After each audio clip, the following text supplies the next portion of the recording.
Hello, we're back with another video to talk about the upcoming vaccine mandates and how they're going to affect Wellspring in general and how they're going to affect some of our staff directly. And so we just have committed to making these regular communications available so that we keep the dialogue going, so that you will know pretty much what we know when we know it. And as the days and weeks have moved forward, we do continue to learn more about the specifics of what it is we need to be doing. Today, actually, I'm going to be bringing in Al Cowell, who most of you know as our VP of Human Resources, and Al and his team have been working almost around the clock trying to understand these rules, figure out how to apply them, write policy, and just generally get us and you ready for what is to come. And so so stay tuned for Al to jump into this conversation. In the meantime, I just want to remind folks that Wellspring is operating under really two different vaccine mandates from two different arms of the federal government. Our healthcare entities are subject to the CMS or the Medicare, Medicaid rules around that. And those are one set of rules. Everybody else at Wellspring is subject to the OSHA, the Safety Administration rules, and those are a little bit different. We've talked about that in the past. I just want to sort of lay that out because what the topic we're going to talk about today is what we're calling accommodations. Now, some of you may hear in the press or may have referred to these as exemptions or waivers sometimes, but the real language we need to understand is accommodations. And so what's interesting is while we have two different sets of federal regulations with respect to the vaccine mandates, when it comes to these accommodations, they're applied the same way to sort of both sides of the house, as it were. And so that helps simplify this conversation a little bit and go from there. So I'm going to bring Al into this, and Al, if you would, just first let's talk a little bit about why the word accommodation matters as opposed to waiver and exemption, some of these other things that have been thrown around out there. Hello, Dave. Yes, this term accommodation is one that we have been using pretty consistently as we talk about this topic, while the words exemptions and waivers, as you said, have been used pretty commonly in the press and in other places and used almost interchangeably. We choose to use the word accommodation because that's really the way the federal law describes these accommodations. One, of course, is the medical accommodation through the ADA, or Americans with Disabilities Act. The other is a religious accommodation through the EEOC, or Equal Employment Opportunity Commission. Mm-hmm. And so how is Wellspring sort of looking at these in terms of how we will apply them? And they're not necessarily new to us, though, either as an employer, are they? That's absolutely correct. These accommodations have been available under other circumstances.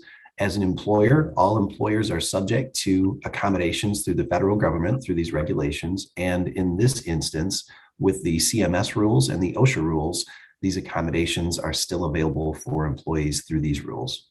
Let's get specific about the two different kinds of accommodations that are sort of in play here. So let's first talk about the medical accommodation.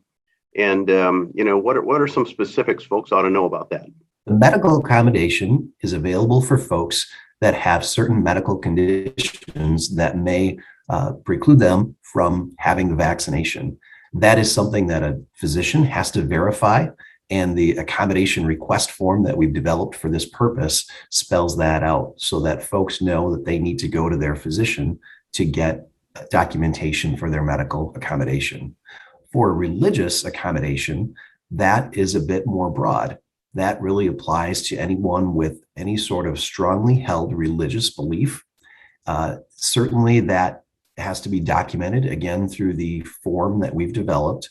That may or may not come with additional documentation, say from a religious leader, such as a pastor or priest or rabbi or some person like that, but it's not required in that instance, the way that a medical accommodation requires something from a physician.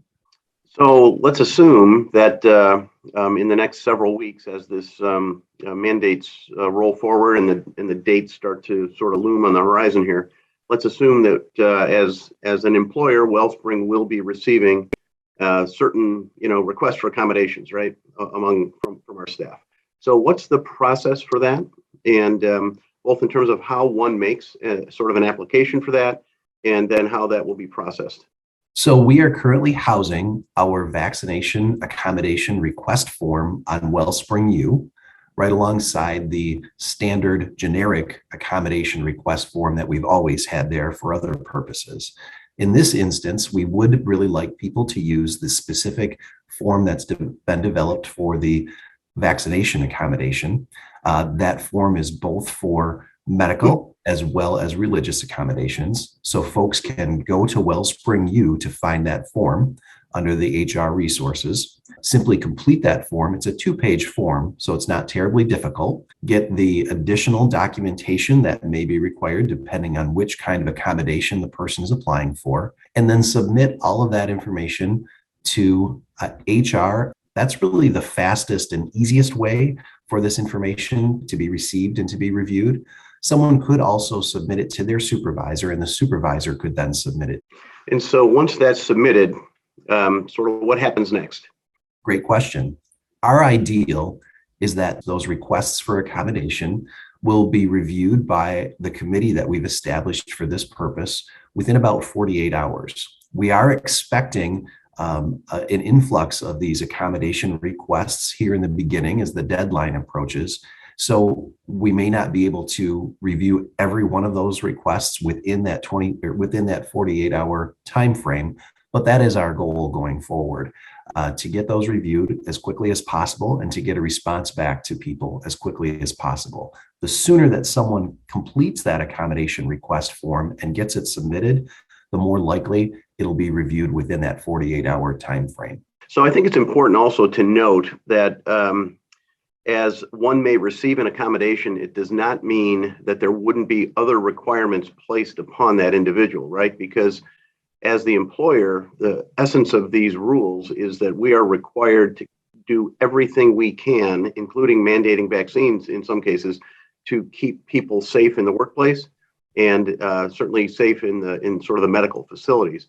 And so there may be some additional requirements on a case-by-case basis that if somebody receives an accommodation, it just doesn't mean that there's nothing further, right? It could be additional testing, it could be additional PPE, some of these things. Am I right about that, Al? That's absolutely correct, Dave. And that's one of the main reasons why we use the term accommodation instead of the word exemption. The word exemption leads people to think that somehow I'm off the hook and there's nothing more that I need to do. Really, this isn't that. That's not the case. In this instance, an accommodation is something that someone may be required to do instead. So by way of example, a common accommodation may be if someone qualifies for an accommodation, whether it be religious or medical, and they work in one of our skilled nursing facilities where we are mandated to require vaccination, perhaps an accommodation may be that they would be tested for COVID before the beginning of each shift, which most all of our skilled nursing facility folks are already doing. Yeah, that's right. So, we sort of need to wrap it up here, but in the next, really the next several days, those accommodation request forms will be out, if I'm not mistaken, or maybe they're out already. That accommodation request form is available on Wellspring U right now. Okay. So folks can go to that and take a look at that if you feel like you are going to apply and qualify for an accommodation. And so just want to sort of wrap things up by just reminding us that these are difficult times, and these are not times that any of us chose. I can go back to March 12th of 2020 and recognize that there has been a lot of things that have come at us that nobody asked for, nobody wanted, and it is our job together to sort of navigate these times. Our goal is to do this, get through these mandates and accommodations the way Wellspring aspires to do things, and that is with care for one another, with concern for individuals where individual voices can be heard. And I've said this before, and I'll just continue to say it. We are not going to allow the conflict and divisiveness of these issues that are out in our world define us inside the walls of Wellspring. We're going to care for each other and do it the Wellspring way. So as we wrap up, again, never want to miss an opportunity to say thank you for the work you're doing. You've been incredibly resilient. You've persevered through so much, and we just ask that as we get into these final couple of weeks before these mandates really start to kick in, for those of you who have chosen yet not to be vaccinated, there's just two things I'd like you to think about. One, please, if you haven't yet done so, talk to your physician about it, and how he or she may advise you personally on this.